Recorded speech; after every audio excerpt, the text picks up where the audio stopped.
할렐루야. 오늘도 하나님을 열애하심으로 예배하시는 여러분들에게 예수 그리스도의 십자가의 능력과 부활의 소망이 함께 하시기를 주님의 이름으로 기원드립니다.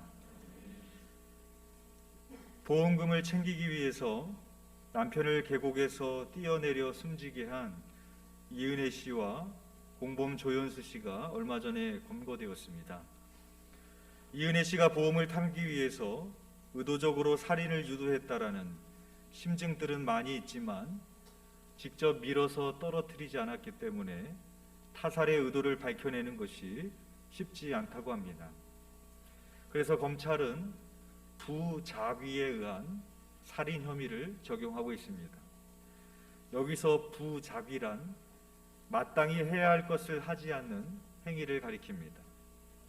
대부분의 범죄는 적극적인 행위로, 작위로 인해서 이루어집니다. 칼로 찌르거나 목을 조르거나. 그러나 그렇게 적극적인 행위로 인한 범죄가 아니더라도 살인을 유도하거나 방치하는 것도 범죄가 될 수 있습니다. 대표적인 예로 세월호 사건이 있습니다. 세월호의 선장이 직접적으로 아이들을 살해한 것은 아니지만 아이들을 방치하고 혼자 빠져나왔기에 부작위에 의한 살인죄가 적용되었습니다. 비록 세상법에 관한 이야기지만 저는 우리 신앙에 있어서도 마찬가지라고 생각합니다. 히브리서 9장 27절 말씀에 한 번 죽는 것은 사람에게 정해진 것이요 그 후에는 심판이 있으리니 라고 말씀하십니다. 하나님은 우리의 인생을 심판하시는 심판주가 되십니다. 그리고 성경은 우리가 언젠가 하나님의 심판대에 앞에 서게 될 것이라고 말씀하고 있습니다. 여러분, 그날에 하나님께서 우리의 인생을 심판하실 때 무엇이라고 물으실까요? 그 잣대는 무엇일까요? 마태복음 19장에 보면 한 부자 청년이 예수님께로 나옵니다. 예수님께 내가 무슨 선한 일을 하여야 영생을 얻으리이까? 라고 묻습니다. 예수님은 선한 이는 오직 한 분이시니 내가 생명에 들어가려면 계명들을 지키라 라고 말씀하십니다. 청년이 묻습니다. 어느 계명입니까? 예수님께서 살인하지 말라, 간음하지 말라, 도둑질하지 말라, 거짓 증언하지 말라, 내 부모를 공경하라 라고 말씀하십니다. 이에 청년이 다시 묻습니다. 이 모든 것을 내가 지키었사온데 아직도 무엇이 부족하리이까? 예수님께서 내 소유를 팔아 가난한 자들에게 주라. 그리하면 하늘에서 보화가 내게 있으리라. 그리고 와서 나를 따르라 라고 말씀하십니다. 이에 청년이 근심하여 떠나갔다라고 성경이 기록하고 있습니다. 여러분, 우리도 언젠가 주님의 심판대에 서야 될 그날이 있습니다. 그날에 주님이 뭐라고 물으실까요? 너 살인했니? 너 도둑질했니? 너 간음했니? 너 주일 성순을 했니? 너 11조는 드렸니? 이것을 물으실까요? 물론 그것도 주님이 물으실 수 있을 겁니다. 하지만 주님은 부자 청년에게 말씀하셨던 것처럼 우리에게 이렇게 물으실 겁니다. 너는 자기를 부인하고 자기의 십자가를 지고 예수를 따랐니? 그렇게 묻지 않으시겠습니까? 내 이웃을 내 몸과 같이 사랑하라 라는 것은 하나님의 두 번째 되는 계명입니다. 그런데 우리는 이웃을 살인하면 하나님의 계명을 지키지 않는 죄로 여기지만 이웃을 사랑하지 않는 것에 대해서는 죄로 여기지 않습니다. 그러나 하나님이 보실 때도 마찬가지일까요? 누가복음 10장에 보면 선한 사마리아인의 비유가 나옵니다. 어떤 사람이 여리고로 내려가다가 강도를 만납니다. 강도들이 그 사람의 옷을 벗기고 때려서 거의 죽어있는 상태로 버리고 가버리게 됩니다. 그때 한 제사장이 길을 지나가다가 그를 보고 피하여 가고 또 어떠한 레위인도 그를 보고 피하여서 지나갑니다. 이 제사장과 레위인은 직접적인 살인을 하지 않았습니다. 그러나 살인만 하지 않았다고 해서 하나님이 우리를 정당하게 보실 것인가? 그렇지 않다라는 것입니다. 한 사마리아 사람이 강도 만난 사람을 발견하고 그 사람을 불쌍히 여겨 자기의 가던 길을 멈추고 기름과 포도주로 상처를 싸매어주고 자기 짐승에 태워 주막에 데리고 가서 돌보아 주었습니다. 선한 사마리아인은 그것으로 끝나지 않았습니다. 주막 주인에게 데나리온 2를 주면서 이 사람을 돌보아 달라고 부탁을 하였고 비용이 더 들면 내가 돌아올 때 갚겠노라고 그렇게 말을 합니다. 예수님께서는 율법사에게 이 선한 사마리아의 비유를 들으신 후에 너도 이와 같이 하라 라고 말씀하십니다. 우리가 주님의 심판대 앞에 서는 그날에 주님이 우리에게 너 살인했니? 너 도둑질했니? 너 간음했니? 이렇게 물으시는 것이 아니라 너는 적극적으로 자기 십자가를 지고 주님을 따랐니? 그렇게 물으실 것입니다. 예수님께서 십자가에서 죽으셨지만 부활하신 것처럼 우리도 예수님처럼 부활체로 신령한 몸으로 다시 일어나게 될 것이라고 성경은 우리에게 말씀하고 있습니다. 그렇다면 우리가 장차 입게 될 신령한 몸은 어떠한 것일까? 먼저 부활은 소생이 아닙니다. 요한복음 11장에 보면 예수님께서 죽은 나사로를 다시 살려내십니다. 죽었던 시신이 다시 일어나서 걸어다니기도 했고 먹기도 했습니다. 그러나 이것은 부활이 아니고 소생입니다. 왜냐하면 나사로는 죽었던 육체가 다시 육체로 살아났기 때문입니다. 그렇기 때문에 성경에 기록하고 있지 않지만 나사로는 다시 죽었습니다. 그러나 예수 그리스도의 부활 사건은 소생이 아닙니다. 육체가 죽어서 다시 육체로 살아나는 것이 아닙니다. 예수 그리스도는 육체로 죽으셨지만 신령한 몸으로 다시 살아나셨습니다. 부활은 육이 육으로 살아나는 것이 아니라 육이 영으로 살아나는 것도 아니고 육이 신령한 몸으로 부활하셨습니다. 그렇다면 예수님의 부활체는 어떠한 몸이었을까? 예수님의 부활체는 우리의 몸과 연속성과 비연속성을 가지고 있습니다. 먼저 어떤 연속성을 가지고 있는가 하면 부활하신 예수님은 영으로 살아나지 않으셨다라는 것입니다. 영이라는 것은 몸의 형체가 없는 것이죠. 만약에 부활하신 예수님이 영으로 살아나셨다면 제자들이 알아보지 못했을 것입니다. 그러나 예수님은 자신을 의심하고 있는 도마에게 내 손가락을 이리 내밀어 내 손을 보고 내 손을 내밀어 내 옆구리에 넣어보라고 말씀하십니다. 도마는 예수님의 못자국과 창자국에 손과 손가락을 넣어보고 나의 주님이시오 나의 하나님이시다 라는 위대한 신앙 고백을 하게 되었습니다. 또한 부활하신 예수님은 갈릴리 호수에서 물고기를 잡고 있던 제자들을 위하여 먼저 조반을 준비하셨고 함께 식사를 하셨습니다. 그리고 부활하신 예수님은 엠마오로 가던 제자들에게도 나타나셨고 그들과도 함께 식사를 하셨습니다. 부활하신 예수님이 영으로 사셨다면 불가능한 일이었을 것입니다. 이러한 면은 부활체가 우리의 육체와 연속성을 지니고 있는 그런 점을 말해주고 있습니다.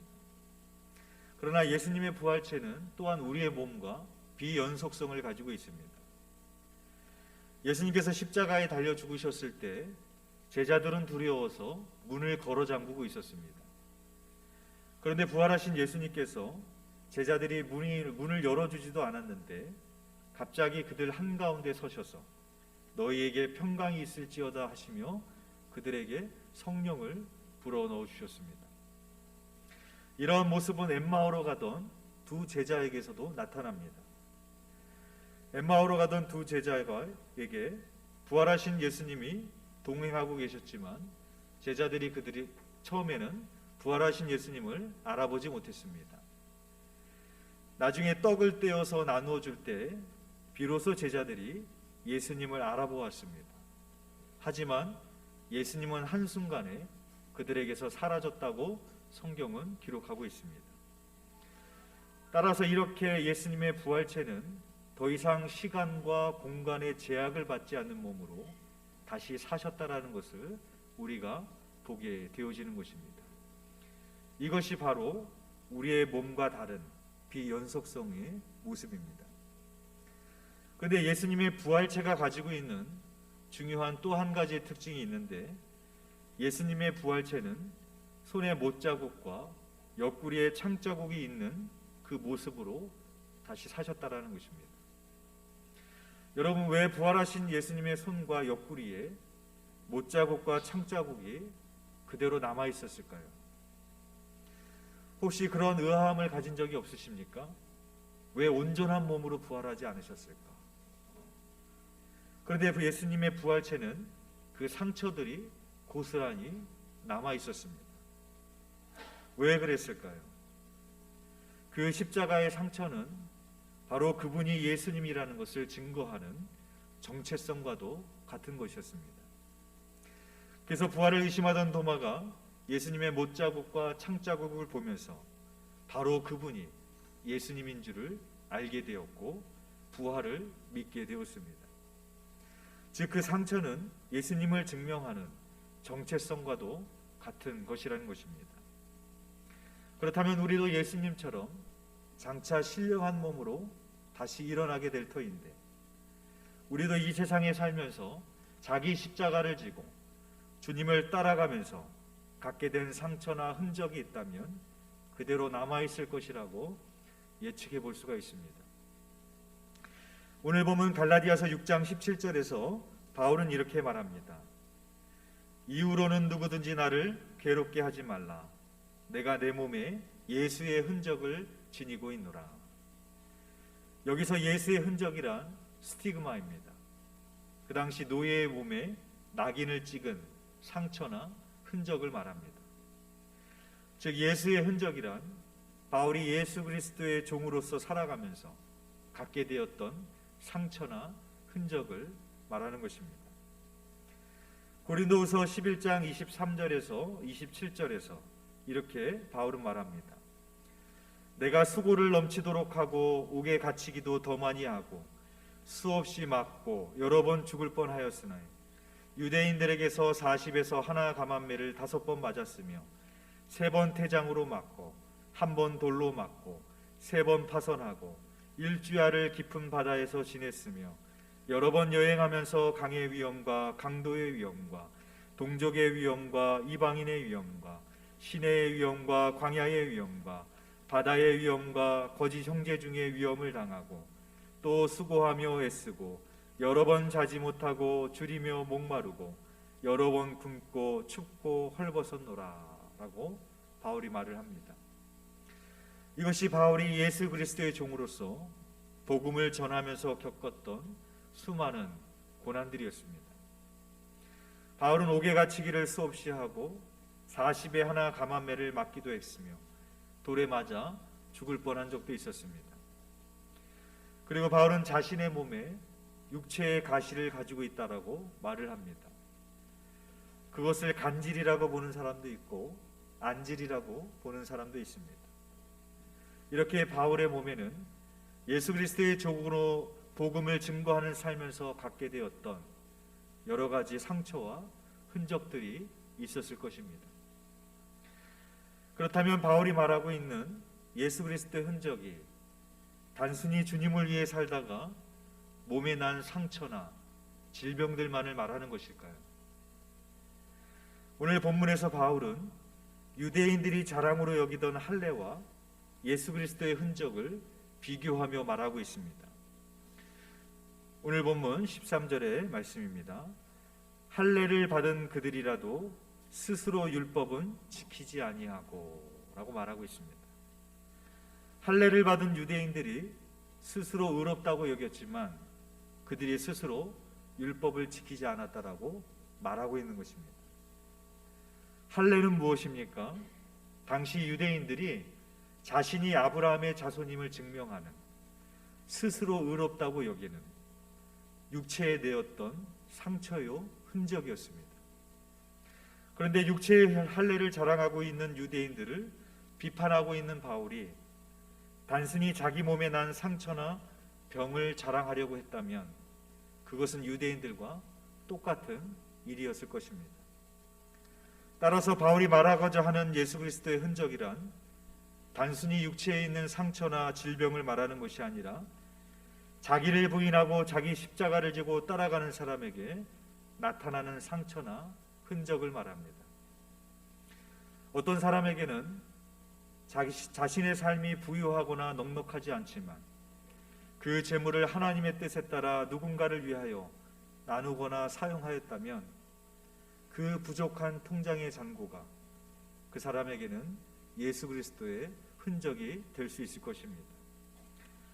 또한 어떤 사람에게는 바쁘게 살아가는 삶 속에서 육체는 쉬고 싶지만, 나도 다른 사람처럼 주말이면 놀러 가고 싶지만 자신의 시간을 들여서 교사로, 성가대로, 속장으로, 선교회장으로 또 여러 가지 모습으로 봉사할 때 자기에게 주신 직분을 감당하는 사람들이 있다면 바로 그 시간들이 그 사람에게는 예수 그리스도의 흔적이 될 것입니다. 또한 어떤 사람에게는 누군가를 사랑하고 섬기며 착한 일을 하다가 오히려 때로는 원치 않는 마음의 상처를 받는 것이 있다면 그 마음의 상처가 그 사람에게는 예수 그리스도의 흔적이 될 것입니다. 예전에 뽀빠이 이상용 씨가 진행하던 우정의 무대라는 프로가 있었습니다. 그 프로 중에 모든 장면들이 눈물을 흘리는 그런 시간이 있었는데, 그것은 바로 군인들 중에 한 어머니를 모시고 나와서 장병들 중에 이분이 나의 어머니라고 생각하시는 사람은 앞으로 나오시길 바랍니다 라고 말을 합니다. 그러면 수많은 장병들이 앞으로 나와서 모두 이렇게 말합니다. 뒤에 계신 저분이 저의 어머니가 확실합니다. 그렇게 말을 합니다. 만약에 저에게 어머니의 얼굴을 보여주지 않고 블라인드 테스트를 하면서 어머니를 찾아내라고 한다면 저는 저희 어머니의 손가락을 보면서 찾아낼 수 있습니다. 저희 어머니의 손가락은 평생 목회를 도우시며 또 자녀들을 키우시며 고생을 많이 하셔서 그 손가락은 휘어져 있고 그 마디마디마다 부어 있습니다. 저에게 있어서 그 손가락은 저희 어머니를 알아볼 수 있게 하는 상처요 흔적이 되어지는 것입니다. 여러분, 도마처럼 오늘날 세상이 교회를 향해 이렇게 말합니다. 우리가 교회의 못자국을 보며 우리의 손을 교회의 옆구리에 넣어보지 않고는 믿지 않겠다고 말을 합니다. 진정한 교회란 세상이 교회의 못자국을 보고 그 손을 교회의 옆구리에 넣어볼 수 있는 교회입니다. 세상을 하나님의 사랑으로 은혜와 진리로 섬기고 희생하고 수고하면서 상처까지 있는 것이 바로 진정한 교회의 모습입니다. 영국 아일랜드 출신의 선교사로서 평생을 인도에서 살면서 버려진 고아와 불우한 아이들을 위해서 일생을 바쳤던 에이미 카마이클이라는 분이 계십니다. 그분은 결혼도 하지 않고 버려진 아이들의 어머니로 자신의 일생을 주께 바쳤습니다. 에이미가 남긴 시 중에 그대는 아무 흔적도 가진 것이 없는가 라는 시가 있습니다. 제가 한번 읽어드리겠습니다. 그대는 아무 흔적도 가진 것이 없는가? 숨겨진 흔적이 발에도 옆구리에도 손에도 없는가? 나는 땅을 울릴 정도로 크게 그대가 노래하는 소리를 듣고 있으며 나는 사람들이 그대의 찬란히 떠오르는 별을 환호하는 소리를 듣노라. 그대는 흔적을 갖고 있는가? 그대는 아무 상처도 갖고 있지 않는가? 그러나 나는 사냥꾼에 의해 상처 입고 세진하였노라. 나를 둘러싸고 삼키려 드는 맹수들에 의해 나는 나무에 달려 죽게 되었고 찢기게 되어 나는 기절하였도다. 그대는 아무 상처도 없는가? 정녕 그대는 상처도 흔적도 가지지 않았는가? 주인으로서 종이 되고 나를 따르는 자의 발은 찔림을 받지만 그러나 당신의 발은 온전하다. 아무 상처 없고 아무 흔적 없는 것은 멀리서 쫓았기 때문이 아닐까. 그녀는 그렇게 말을 합니다. 그녀는 이렇게 말합니다. 자기 십자가를 지고 예수 그리스도를 따르는 사람이라면 주님을 따르다가 입은 상처나 흔적이 있어야 된다고 말을 합니다. 그러나 만약에 나에게 그런 아무런 흔적이 없다면 자기 십자가를 지고 주님을 따르지 않았거나 주님을 따르되 너무 멀리서 쫓았기 때문이 아닌가라고 반문하고 있는 것입니다. 사도 바울은 갈라디아 교인을 향해서 이후로는 누구든지 나를 괴롭게 하지 말라. 내가 내 몸에 예수의 흔적을 지니고 있노라 라고 말을 하고 있습니다. 사랑하는 교우 여러분, 여러분에게는 바울과 같은 흔적이 있습니까?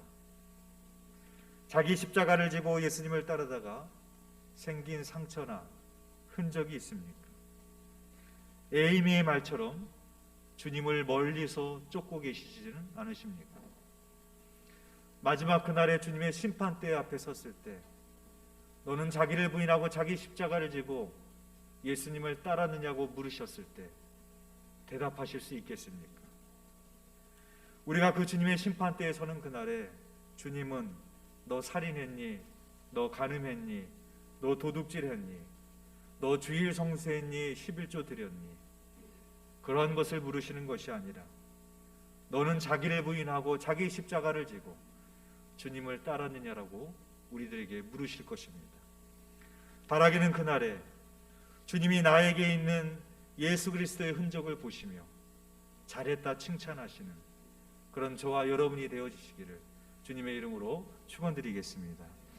기도드리겠습니다.